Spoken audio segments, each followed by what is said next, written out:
got the wrist thing on. I'm gonna do this righty. It's the same thing. We're using the reflection as a mirror. Same exact drill, but now you have to be able to come through. When you extend, that dagger is gonna be like stabbing your reflection at this angle, right? You have to be able to do the whole drill without hearing a click in that wrist right there. Right? You come through it, but at some point, So that. you can want, yeah, you don't want to hear that click. Good chest forward, good.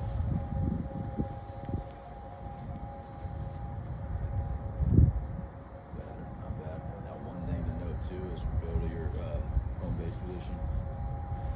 So this nose, right, is representing kind of the nose of the football right here. That should always be in line with your elbow. So not only do we want to keep the wrist stable, we also want to keep the forearm stable. So at no point, let's say you're coming through, right? Some guys got a little turner right there, but your elbow's back here.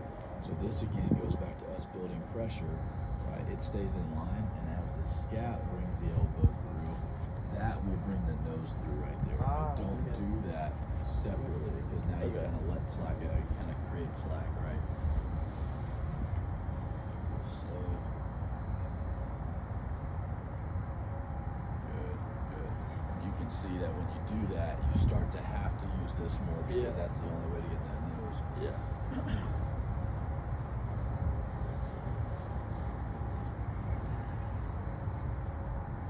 What'd you feel? Did it feel less or more than the previous one? That one felt less there. That's right. So I would say you kind of created slack by turning that.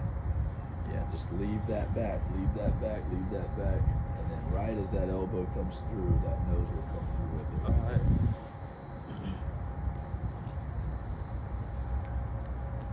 There you go. Yes, better. That's what you want. That's Yeah. tension throughout the entire rep, throughout the entire throw. That's the pressure we were talking about. That when you finally get through, it's going to snap off right there.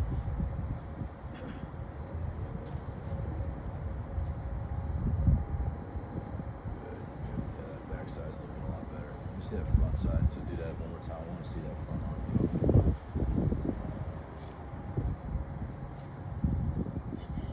Not bad. I feel like on your last rep, that elbow is still on the inside of your chest. Try and get that in line with your shoulders. Yeah, you're there. And then it's going to tuck through.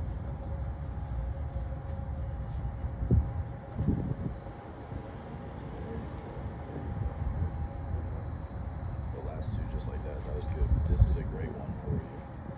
Does that feel like work? Yeah. Yeah. Good.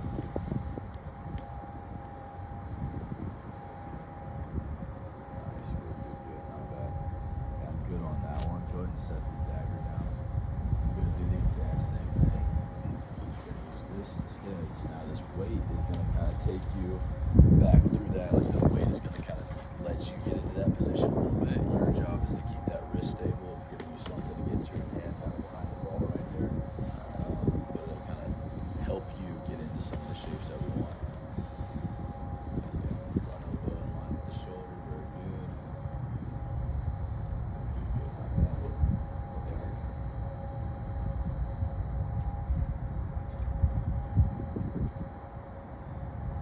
Good. So that one is better for your forearm.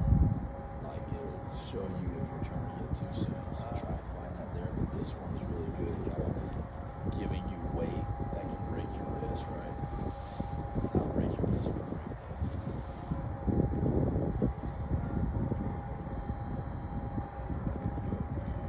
It's also kind of taking you back. Getting that good tension right there on that shoulder. Not bad. The only thing I want to see more is more space in that front arm.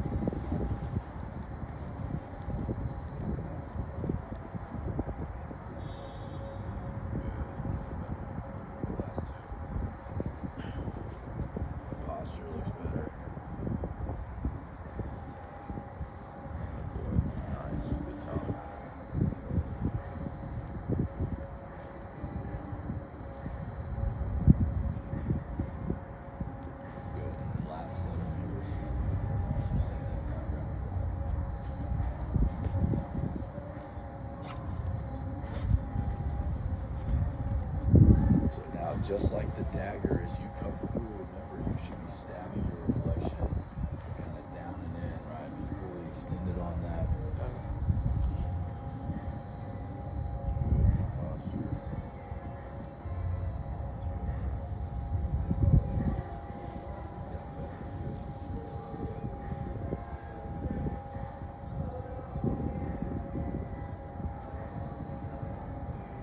Not bad. Make sure you don't run too early.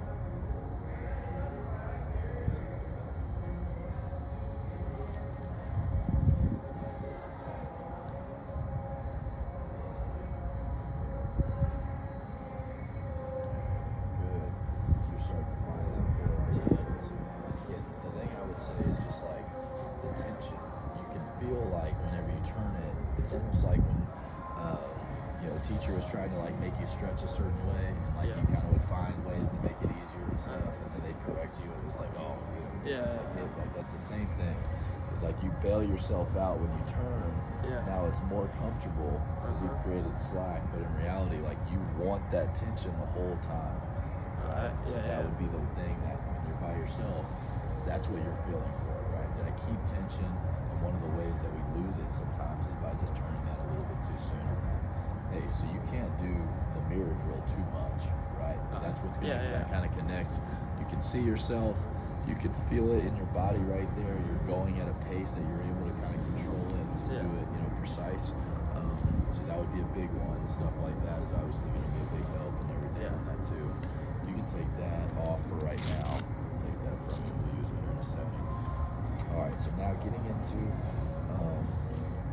let's actually go ball down, grab the frisbee. So this is a good one as far as the fingers. So a good tool. You're gonna take your index finger, your throwing hand, you're gonna put it in the cup, you're gonna grab it with the other fingers here. We're gonna hold it like a waiter's holding a tray right there. The palm is towards the reflection, and you're gonna spin it to you right there. So now we're using those bottom three fingers to spin it. The index finger stays long, the thumb goes opposite. You're going to see that hand shape right here that it's creating. That's what you want to do right there, just to kind of learn that coordination. Obviously, you're going to go left, Who created that tool? So this is something. Does it matter which one these fingers are? No, it doesn't matter. So we used to use something when I was in elementary called spin jammers, and it was literally this. And that was like, did y'all do stack cups by any chance? Do what? Did y'all do stack cups? Like when you stack them up and you bring them back down, You did like a PE in elementary? Yeah. So we didn't do stack cups, but we did spin jammers. Like we did this. And I remember like wrestling with like, okay, what can I do to like help kids find the coordination of the fingers? And I thought about that. And I looked it up, and it's like not even a thing anymore. Like Spin Jammer's not a company. Like if you can buy one on eBay for like, they're like super overpriced now because they don't make them. But this is like a knockoff version that I found on Amazon. And so, but that was where I got the idea. It was something called Spin Jammers when I was in elementary school. And That's a lot different. Good. And you're better at it than most people are. Most people would take a little bit to figure it out. But you can see how it's naturally rolling you into that handshake, right? Yeah. Bottom three kind of clap to the palm. The thumb goes opposite. The index finger stays long. And that's the same thing that should be happening as you unravel. Just go about 3 more there again. This is a good one.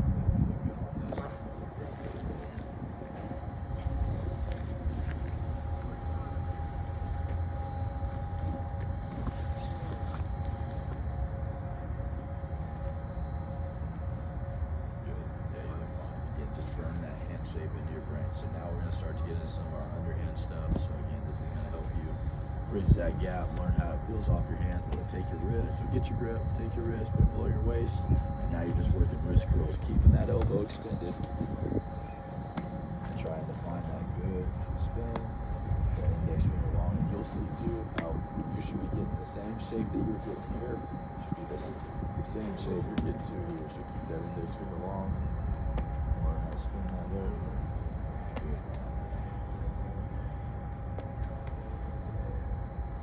Good. I've done this before, just thrown around that ball practice, but I did not know like this is actually for like Yeah, this. so now you want to take that sensation, even when your elbow's above shoulder line, you want to try and get to where, right, we're getting familiar with that right there. And again, that's why you can start here. We're going to do an underhand drill here in a second, but then you can also just start lower and just gradually move your way up. Get that sensation in your brain right there.